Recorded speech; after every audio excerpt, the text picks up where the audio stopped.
Okay, so we debunked myth number one that the pandemic is over, but you often hear that COVID is like a cold or the flu. That's obviously a myth, and that's the focus of chapter two here. Somewhere from 18 to 34 million additional people have died worldwide as a consequence of COVID. In the US, it's often estimated at about 1.4 million people. I find these estimates to be a little simplistic. They typically don't account for survivorship bias. Basically, they assume COVID is over. So if 2024 deaths are similar to 2019, then we're not experiencing excess mortality anymore. That's obviously wrong if you think about it for 30 seconds. With all those deaths, you'd actually expect fewer people to die in 2024 than 2019. Actuaries call this mortality displacement. More people dead early in the pandemic should mean fewer deaths now, but that's not what we're seeing. It's still higher than 2019 and still much higher than expected, given that deaths should actually be lower than in 2019.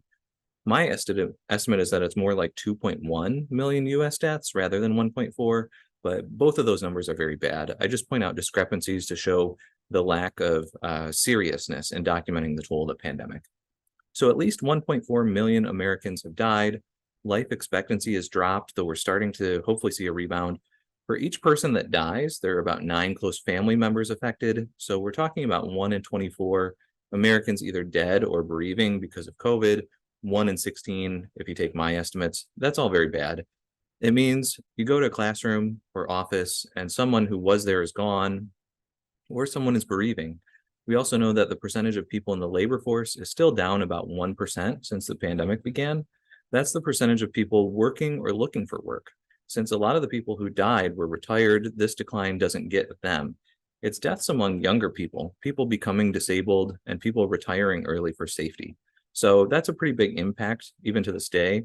Overall, I'd say we're in a pretty big collective trauma where you go into an office or school or church and somebody's not there anymore or is bereaving or has a lot of new health issues. And there's a lot of pretending to try to minimize that trauma, even if it's fake and just a temporary sort of solution. But the deaths from acute infections have largely declined. And what has me most concerned is long COVID. Long COVID is an umbrella term for all of the long-term health impacts of COVID infections. It's typically estimated that each infection has about a 5 to 20% chance of resulting in long COVID.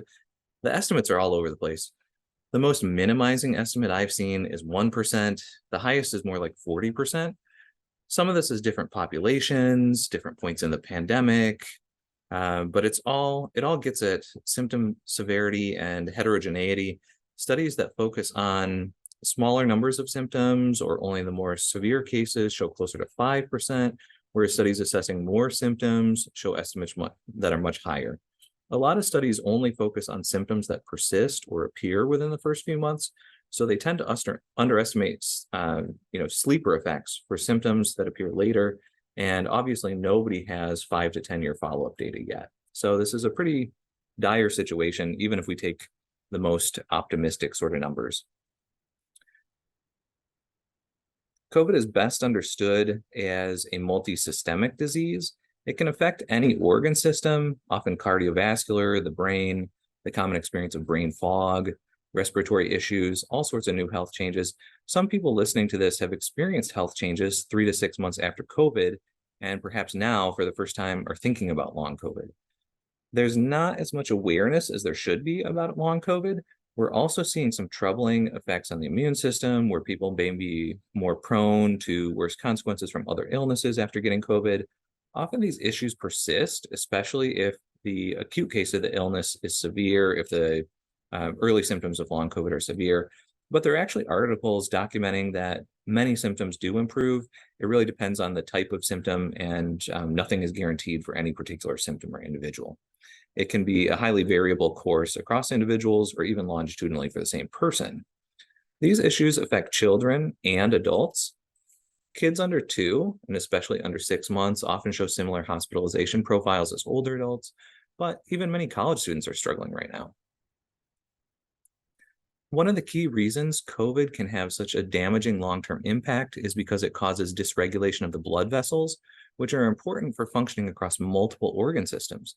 This can be devastating for anyone, but can be really concerning for older adults where it can be very tricky diagnostically to determine what's causing neurocognitive decline. So all of that's very bleak, but what's worse is that the cumulative risk of long COVID increases with each reinfection. 2 infections is worse than 1, 3 infections is worse than 2, and so forth, as far as we know so far. So if you've had COVID once or twice and you haven't had any severe health consequences long term that you're aware of, you aren't out of the woods yet. In fact, I would be increasingly cautious with each reinfection.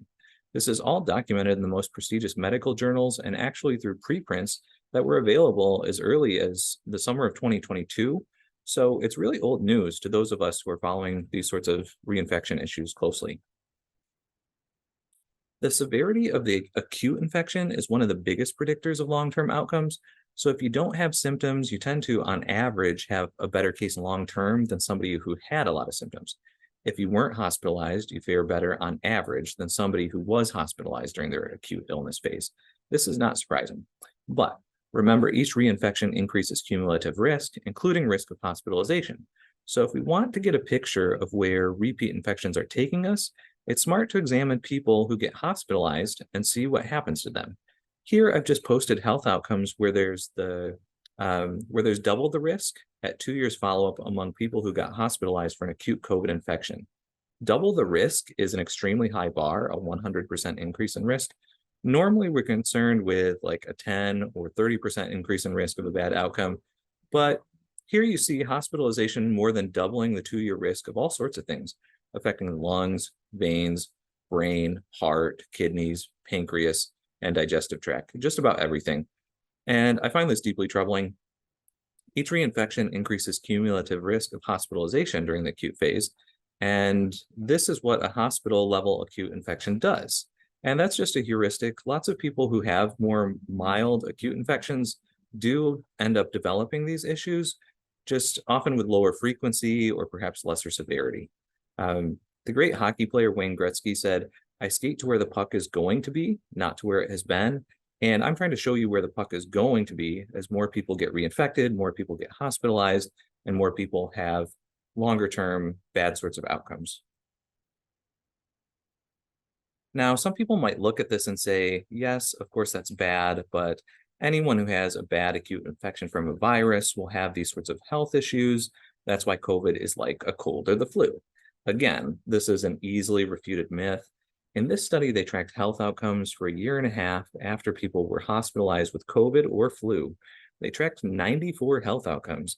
64 were much worse for the COVID patients, and just a few respiratory outcomes were worse for flu.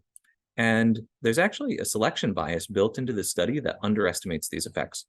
I could do a study comparing long-term outcomes of American football injuries versus ping pong injuries. The people playing American football would fare much worse. However, if I compared long-term outcomes of people hospitalized for football versus hospitalized for ping pong injuries, the differences might be a lot smaller because you only get hospitalized from ping pong if you have a heart attack or a head injury or something that's really atypical and serious.